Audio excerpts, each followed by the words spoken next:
रमेश और सुरेश दो दोस्त चूल्हापुर नामक गांव में रहते थे। दोनों में बहुत अच्छी दोस्ती थी। रमेश पेशे से एक फोटोग्राफर था। वो जहां भी घूमने जाता वहां की फोटो खींचता और उन्हें अपनी एल्बम में लगाता। रमेश को घूमने का बहुत ही ज्यादा शौक था। सुरेश पेशे से एक सुनार था। सुरेश बहुत ही लालची था। उसे जहां भी कुछ मुफ्त में मिलता वो उसे बिना सोचे समझे ले लेता। एक दिन सुरेश को उसके एक दोस्त ने बताया कि उनके गांव के बीचों बीच जो जंगल है उसमें एक हवेली में बहुत सारा सोना और हीरे जेवरात हैं। तो बस फिर क्या था, सुरेश को वो हीरे जेवरात मुफ्त में किसी भी हालत में लेने थे। सुरेश को उसके दोस्त ने ये भी बताया कि उस हवेली में कोई भी उन हीरों को लेने जाता है तो वो वापस नहीं आ पाता। वहां एक नागिन चुड़ैल का साया है, परंतु सुरेश अपने दोस्त की बात नहीं मानता और वो हवेली में जाने का मन बना लेता है। अरे रमेश, कैसे हो तुम? मैं ठीक हूँ सुरेश, तुम बताओ कैसे हो तुम? मैं बिल्कुल ठीक हूँ दोस्त। रमेश, मुझे मेरे एक दोस्त ने अपने गांव के बीचों बीच एक हवेली के बारे में बताया है। उसने बताया है कि वो हवेली बहुत सुंदर है। वहाँ दूर दूर से लोग उस हवेली को देखने आते हैं। वो हवेली है ही इतनी शानदार कि लोग वहाँ फोटो खिंचवाते हैं। फोटो। सुरेश रमेश से झूठ बोलता है कि रमेश सुरेश के साथ हवेली चले और सुरेश वहां से चुपके से रमेश के बिना पता लगे सारे जेवर चुरा ले। रमेश पेशे से फोटोग्राफर होने के कारण सुरेश की बातों में आ जाता है और वो उस हवेली में जाने के लिए तैयार हो जाता है। अगले दिन रमेश और सुरेश हवेली जाने के लिए तैयार हो जाते हैं। हे, चलो दोस्त, अब हम हवेली चलते हैं। उधर जाकर हम बहुत सारी फोटो खींचेंगे। फोटो। हाँ दोस्त, मैं हमेशा की तरह वहाँ बहुत सारी फोटो खींचूंगा और अपनी एल्बम में लगाऊंगा। सुरेश अंदर ही अंदर रमेश की बात पर हंसने लगता है।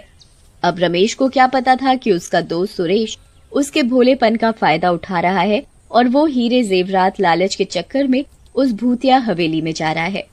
देखते ही देखते कुछ समय बाद रमेश और सुरेश उस भूतिया हवेली पर पहुंच जाते हैं। रमेश को वो हवेली देखकर कुछ अजीब सा महसूस होता है।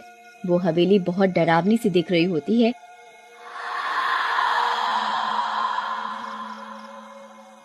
और वहाँ दूर दूर तक कोई भी इंसान हवेली देखने नहीं आया होता।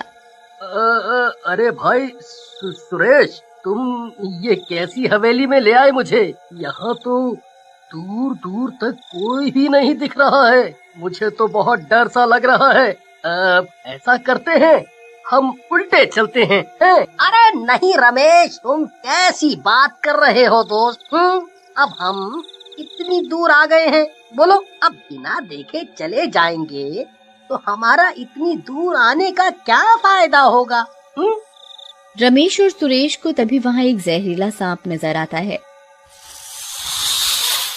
अरे सुरेश, सुरेश देखो, हम बहुत गलत जगह आ गए हैं। देखो ना, यहाँ तो सांप घूम रहे हैं। मुझे घर जाना है।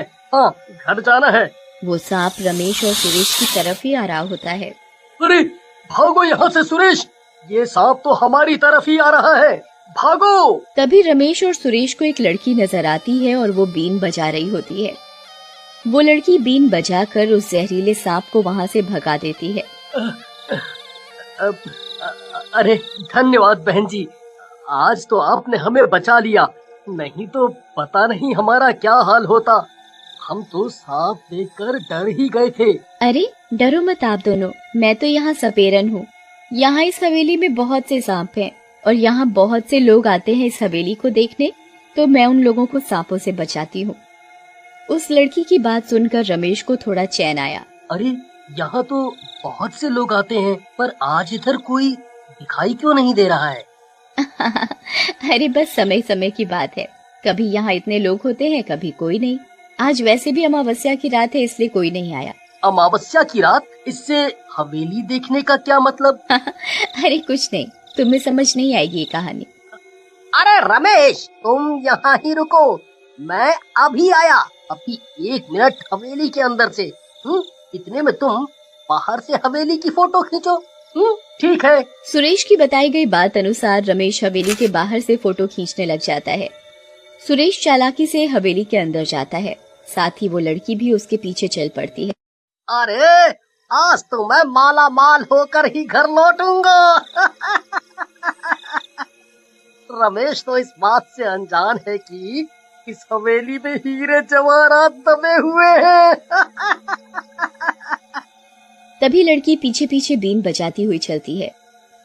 अरे वाह, क्या बात है, आज का दिन तो बहुत ही अच्छा नजर आ रहा है। रमेश भी मेरे साथ हवेली तक आ गया और ये लड़की भी मेरे बिना कहे बीन बजा रही है और रास्ते में जो भी सांप आ रहा है उसे भगा रही है। लगता है आज तो मैं विजयी होकर ही हवेली से लौटूंगा। ये लड़की बीन बजाती हुई सुरेश के पीछे चलती जाती है और सुरेश के रास्ते में जो भी सांप आता है उसे भगा देती है। कुछ ही दूर चलते चलते सुरेश को हवेली में एक बहुत बड़ा सा दरवाजा नजर आता है। लगता है यही है वो दरवाजा, इसी के अंदर ही मेरा सोना चांदी है। सुरेश एक भी मिनट खराब न करते हुए दरवाजे की तरफ बढ़ता है। देखते ही देखते सुरेश वो दरवाजा खोल देता है। दरवाजा खुलने के बाद वो देखता है कि अंदर बहुत सारे हीरे जेवरात हैं। अरे वाह, आखिरकार मैं पहुंच ही गया अपने मुकाम तक। सुरेश हीरे बटोर ही रहा होता है कि इतने में सुरेश के पीछे खड़ी हुई लड़की एक भूतिया नागिन का रूप ले लेती है। हाय राम, ये तो कोई डायन है। बचाओ बचाओ। अरे तुम कौन हो? मेरा पीछा छोड़ दो।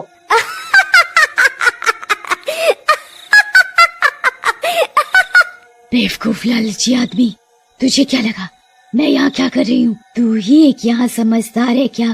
तेरे जैसे कितने लालची आए इधर मेरी हवेली में और मैंने सबको मार डाला। ये जो सांप घूम रहे हैं ना हवेली में, ये सारे मेरे हाथों मरे हुए लोग ही हैं जो यहाँ तेरी तरह लालच में हीरे लेने आए थे। देखा मैंने उनका क्या हर्ष किया है। अब देख तेरा भी यही हाल होगा। अरे नहीं, मुझे माफ कर दो, मुझे माफ कर दो भूतिया नागिन। मैं गलती से यहाँ आ गया। मुझे कोई सोना चांदी नहीं चाहिए। मैं खुद एक सुनार हूँ, मेरे पास भरपूर मात्रा में सोना चांदी है। मुझे कुछ नहीं चाहिए। मुझे बस यहाँ से जाने दो मुझे।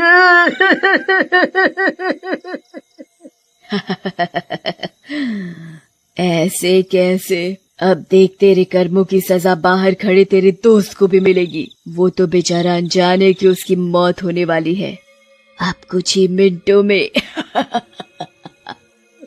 मुझे माफ कर दो, मेरे दोस्त ने तो कुछ नहीं बिगाड़ा तुम्हारा। तुम्हें छोड़ दो, मैं कभी दोबारा ये गलती नहीं करूँगा। जाने दो मुझे, जाने दो।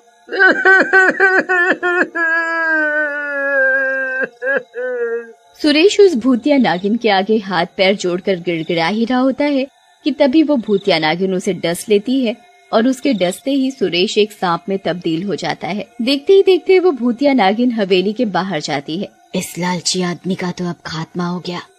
अब बाहर जाकर इसके दोस्त को भी सांप में तब्दील करूंगी। आखिरकार इन्हीं सांपों से तो मेरी ताकत बढ़ती है। ये भूतिया नागिन सुरेश को सांप बनाकर बाहर जा ही रही होती है, तभी रमेश परेशान होने लग जाता है कि उसका दोस्त सुरेश किधर रह गया, अभी तक अंदर से बाहर क्यों नहीं आया। लगता है अब तो अंदर ही जाकर देखना पड़ेगा। रमेश हवेली के अंदर जाता है और वो उधर सामने से भूतिया नागिन को आते हुए देखता है। अरे कोई है? भागो यहाँ से, ये तो एक भूतिया नागिन की हवेली है। सुरेश मेरे दोस्त, तुम किधर हो? हमें घर जाना चाहिए, हम बहुत गलत जगह आ गए हैं। रमेश हवेली से बाहर की तरफ भाग ही रहा होता है कि तभी वो भूतिया नागिन रमेश को पकड़ लेती है और उसे उसकी गर्दन पर बहुत जोर से डस लेती है। अरे मर गया अरे छोड़ दे चुड़ैल, अरे बच्चे की जान लेगी क्या?